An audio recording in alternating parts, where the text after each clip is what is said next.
How to recover lost account in COC. Hey there, welcome back to the channel, and let's get right into this tutorial. Here is how you can recover your lost account in COC.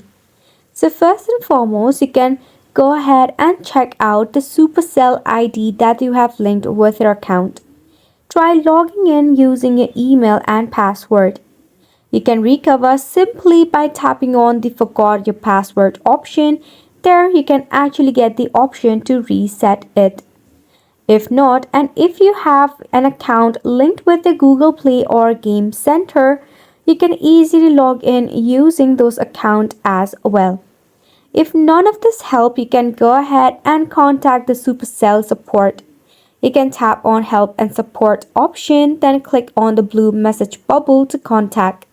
There you will have to provide information such as the player name, clan name, player tag, town hall level, and details of your last login and recent purchases.